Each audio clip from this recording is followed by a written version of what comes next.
Côte d'Ivoire. Le PPACI dénonce l'enlèvement de ses militants à Yopougon et met en garde le pouvoir.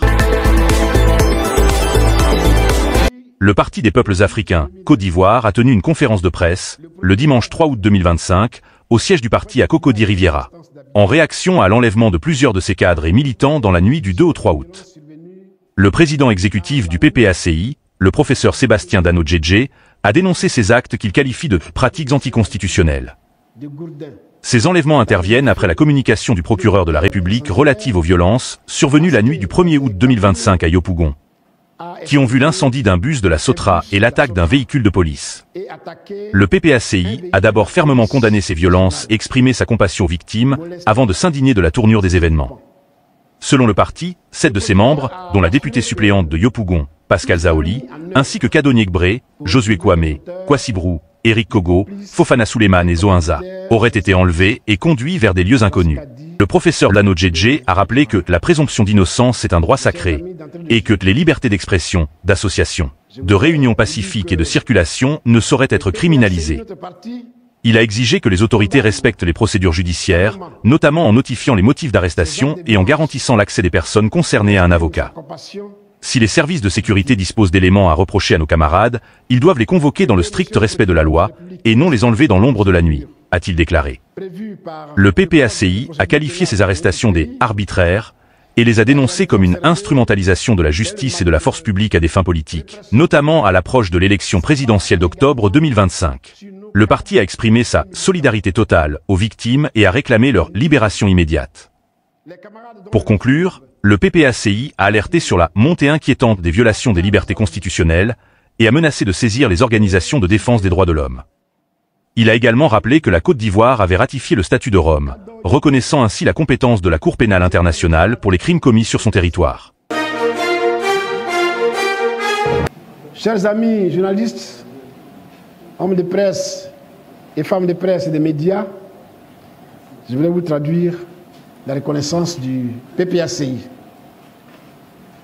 Alors nous sommes réunis ici, une situation que nous pouvons qualifier de triste que nous vivons. Le samedi 2 août 2025, le procureur de la République, auprès du tribunal de première instance d'Abidjan, a communiqué au sujet des violences survenues dans la nuit du vendredi 1er août 2025 à Yopougon.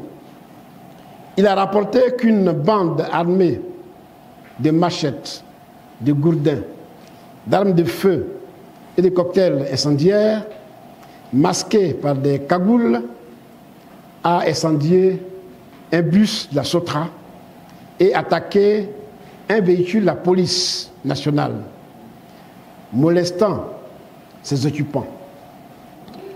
Le procureur a assuré que tout sera mis en œuvre pour retrouver les auteurs, les complices et commanditaires de ces actes.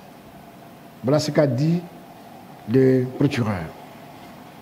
Mes chers amis d'entrée de jeu, je voudrais vous dire que le PPACI, notre parti, condamne fermement ces actes de violence et exprime sa compassion aux victimes.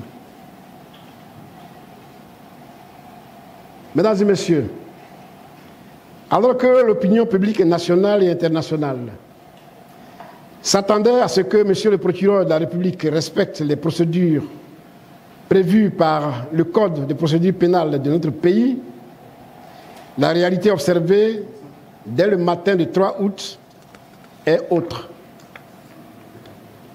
Une vague de répression s'abat illégalement sur nos cadres et militants. De nuit, les camarades dont les noms suivent, c'est-à-dire Pascal Zaoli, député suppléant de Yopougon, Kadoni Gbré, secrétaire national technique du PPACI, Josué Kwame, Kwasi Brou, Eric Kogo, Fofana Souleymane et Zohanza sont enlevés et amenés vers des lieux inconnus. le PPACI dénonce avec la plus grande fermeté ces pratiques anticonstitutionnelles, héritées du passé récent et sombre de notre pays, qui confirment que le régime RHDP persiste dans ses méthodes d'intimidation et de répression politique. Nous rappelons qu'en République, la présomption d'innocence est un droit sacré, tout comme la protection contre des arrestations arbitraires. Les libertés d'expression, d'association, de réunions pacifiques et de circulation ne sauraient être criminalisées. Les autorités sont tenues de notifier immédiatement les motifs d'arrestation, de présenter les personnes arrêtées devant un magistrat dans les délais légaux, de garantir leur accès à un avocat, ainsi que d'informer et d'accorder l'accès aux familles et au personnel médical. Si le service de sécurité dispose d'éléments à reprocher à nos camarades, ils doivent les convoquer dans le strict respect de la loi et non les enlever dans l'ombre de la nuit. Ces arrestations arbitraires portent atteinte non seulement aux droits fondamentaux des citoyens, mais aussi à la décrispation politique et à la cohésion nationale que tout le peuple ivoirien appelle de ses vœux. Le PPACI exprime sa solidarité totale envers les militants ainsi victimes et réclame leur libération immédiate. Nous alertons par ailleurs sur la montée inquiétante de la violation des libertés constitutionnelles, en particulier à quelques mois de l'élection présidentielle d'octobre 2025.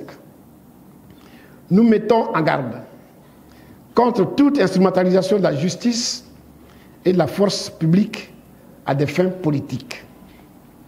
Le PPACI exhorte le pouvoir en place à cesser ces pratiques déshonorantes et à se conformer pleinement aux exigences de l'état de droit en assurant la sécurité et la liberté de tous les citoyens et tout particulièrement des militants de l'opposition.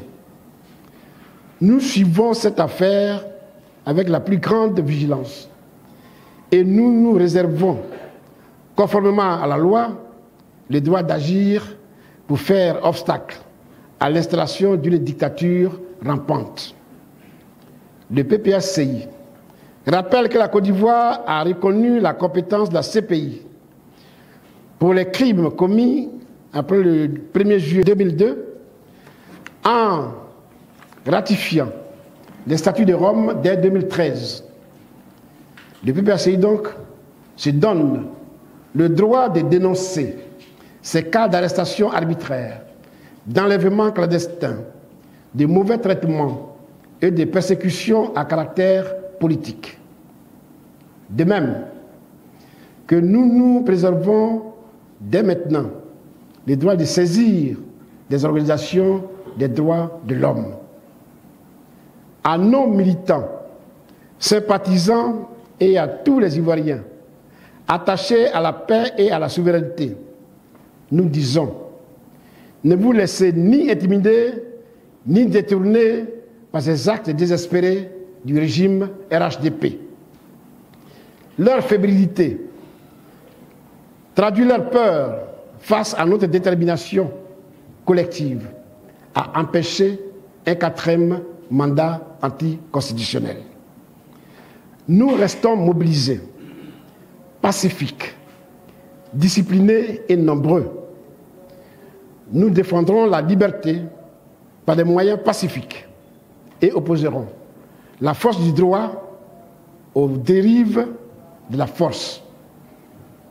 Chers amis, toute cette manipulation ou cette agitation est faite pour que la marche que nous avons prévue le 9 août prochain ne puisse pas avoir lieu. Donc nous voyons le dos du nageur. Je vous remercie.